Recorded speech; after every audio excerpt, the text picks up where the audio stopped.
welcome back to my channel. So today, as you can see from the title, it is a very exciting haul because it is a first from the house haul.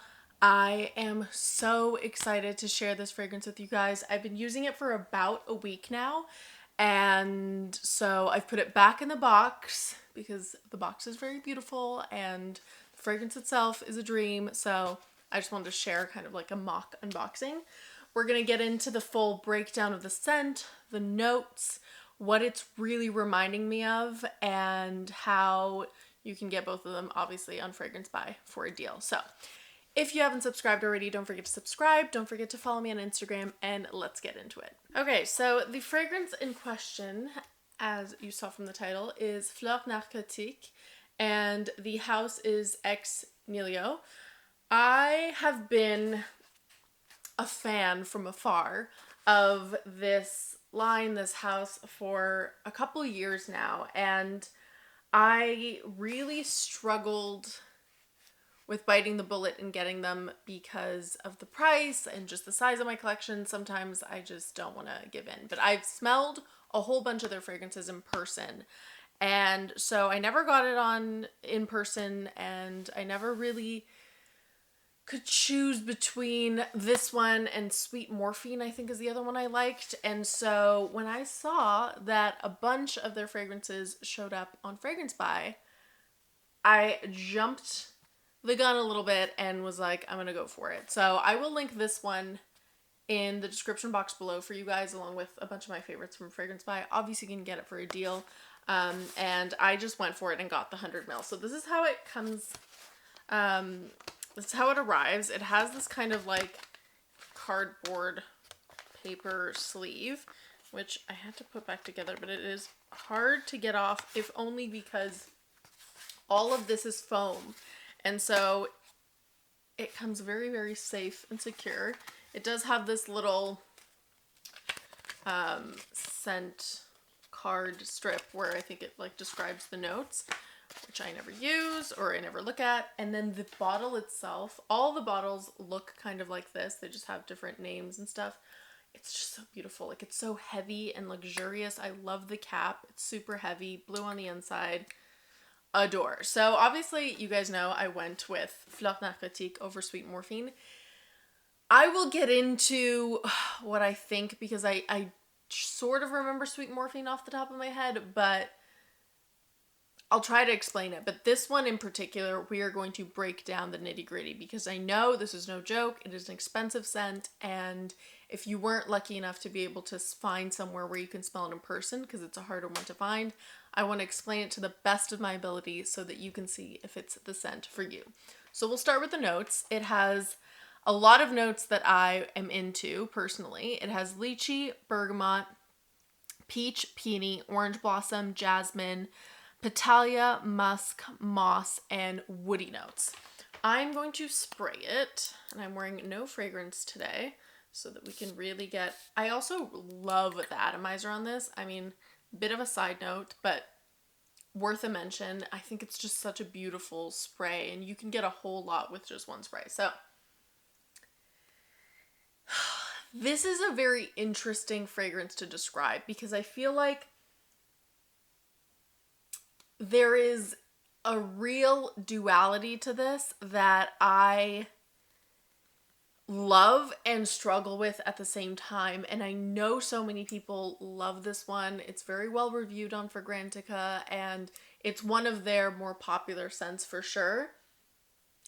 I just struggle with some elements with it and love other elements. So what I will say right off the bat, there was a real kind of softly sweet, watery floral to this.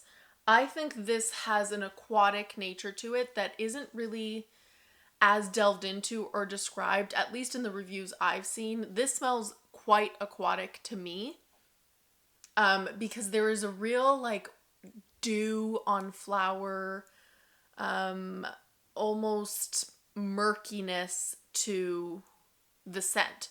And I think if you like Ralph Blue, if you like, I think it's called Stella by Toka, if you like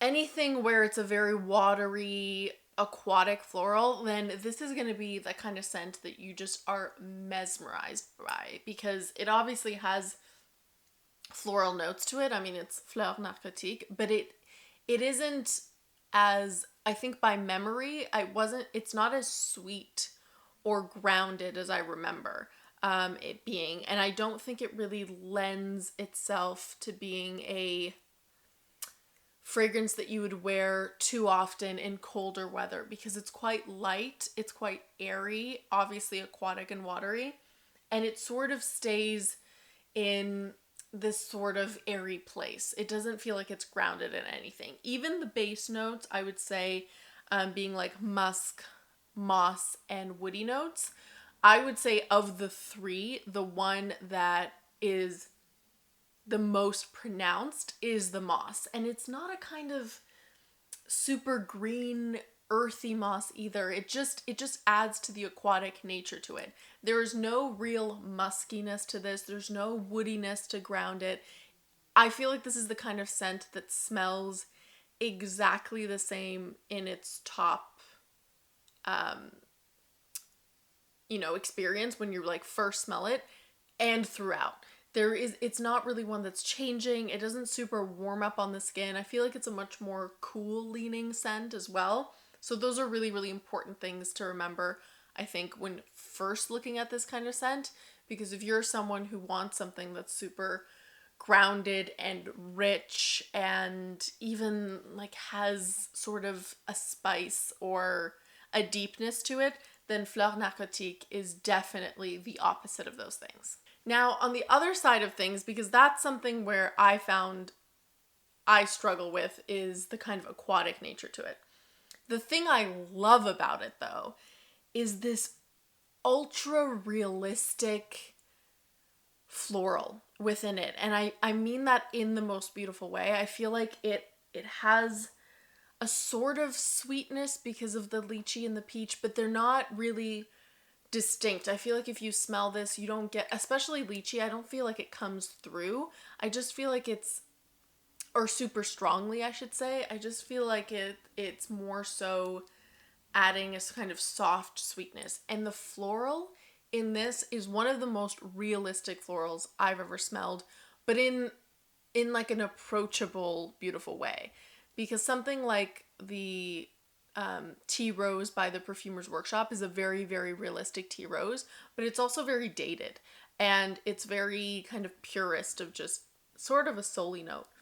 And this isn't that. Like, it's just so ultra feminine in a really like realistic floral way that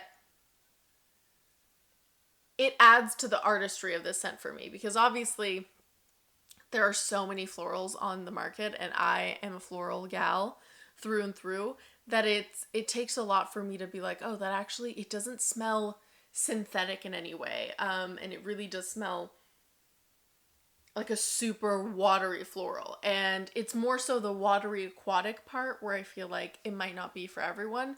But if you like those kinds of scents, like I mentioned, this is a super beautiful one to add to your arsenal. Like, it is just like the most niche, realistic take on that sort of scent. So as I was wearing it this past week, like I said, I realized it was reminding me of a scent I already owned, and that is the only thing that makes me think like, oh, I should have gone for Sweet Morphine. But I don't even know if that's true, because I might own something like Sweet Morphine as well.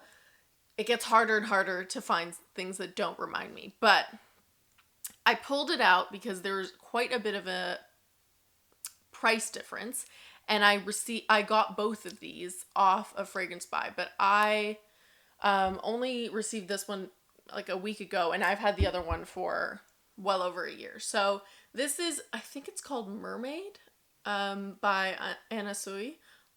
Oh no, it's Fantasia. Anyways, I'll put up the name. So this is what it looks like. Very interesting bottle. I'm going to spray it on this hand. Obviously, bottle, packaging, weight, everything aside, they're very, very, very different. And you would expect them to be, because there's a huge price difference. But it reminded me of this. And I wanted to smell them next to one another to really give you the differences, the similarities in case you own one or the other, or in case you're wanting to kind of be pulled in a particular direction. So they aren't perfect dupes, but I feel as though they're so close. The only thing is that this is adding some elements to its top notes. This has a slightly more tart and borderline fresh opening. Like there was a sour tartness in this opening, which does not exist in Fleur Narcotique. Fleur Narcotique kind of starts exactly like I mentioned, more of like that realistic watery floral, whereas the NIHILO has a tartness, which I feel like is even more pronounced when you smell them next to one another, or when you're smelling a fragrance that is kind of like devoid of tartness. The tartness in this stands out even more. The heart of this and Fleur Narcotique, though, are incredibly similar. It's that dewy floral, it's that watery aquatic floral. There is an element where this smells a little less realistic, and this smells as if it's just like freshly, the best way I can describe it is like fresh from the source kind of notes, whereas this smells a little bit more synthetic and a little more like fake smelling, but they are very, very, very similar. And again, like I mentioned, a huge price difference. You get what you pay for in terms of packaging, and I will say lasting power as well. Has this lasting longer than this, but if you can deal with that more tart, sour opening, once this one warms up on the skin in about 5-10 minutes, these two are incredibly comparable, similar fragrances, and both of them, like I said, are available on FragranceBuy, so I will link them below for you guys. Overall, I would say I'm really happy to have gotten this fragrance in springtime, because I think Fleur Narcotique, I imagine, is going to really be in its element more in a springtime weather, leading into summer for sure. But for me, it's not the sort of scent, just even comparing it to NIHILO, it's not the sort of scent where I'd be drawn to wearing it in fall and winter, especially if you live somewhere cold like I do. So I'm really happy to have gotten it when I did. So thank you so much for watching. I hope you guys enjoyed this review and unboxing of Fleur Narcotique. I'm so happy to have my first NIHILO in my collection. Definitely let me know in the comments below if you've tried any fragrances from this house, if you own any bottles. I love to hear from you. Let me know if you've tried this one as well and what you think. I will link them both in the description box below, as I mentioned, and I will see you next time. Bye!